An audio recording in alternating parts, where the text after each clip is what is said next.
লক্ষ্মীপুরে কৃষক ফয়েজকে জামায়াতের ঘর উপহার। লক্ষ্মীপুর সদর উপজেলার দত্তপাড়ায় কৃষক মোহাম্মদ ফয়েজকে নতুন ঘর উপহার দিয়েছে জামায়াত। রবিবার 28শে সেপ্টেম্বর সকালে ঘর নির্মাণ কাজের উদ্বোধন করা হয়। জানা যায়, লক্ষ্মীপুর সদর উপজেলার দত্তপাড়া ইউনিয়নের সৈয়দপুর গ্রামের কৃষক মোহাম্মদ ফয়েজ পরিবারের 7 সদস্য নিয়ে জরাজীর্ণ ঘরে বসবাস করে আসছে। বিষয়টি জামায়াতের দৃষ্টিগোচর হলে তাকে নতুন ঘর তৈরি করার উদ্যোগ নেয়। দত্তপাড়া ইউনিয়ন জামায়াতের আর্থিক সহযোগিতায় প্রায় 2.5 লাখ টাকা ব্যয়ে এই নতুন ঘর নির্মাণ করা হবে।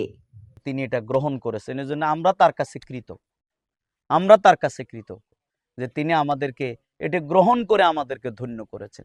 এটি আমরা মনে করি আজকে এটা তার প্রতি ভাই হিসাবে আমাদের ভাইদের পক্ষ থেকে একটা উপহার, নাকি বলে? এটা তার প্রতি আমাদের কোনো করুণা দান এগুলো না। এই পরিস্থিতির শিকার কালকে আপনি হইতে পারেন, নাকি বলে? এই জন্য ইসলাম হচ্ছে এরকম সুন্দর। আমরা ভাইকে আবারও ধন্যবাদ জানাই। আল্লাহ তাআলা তাকে কবুল করুন। ঘর নির্মাণ কাজ উদ্বোধন করেন ঢাকা মহানগর উত্তর জামায়াতের সেক্রেটারি ও লক্ষ্মীপুর 3 আসনের সম্ভাব্য সংসদ সদস্য প্রার্থী ডক্টর মোহাম্মদ রেজাউল করিম।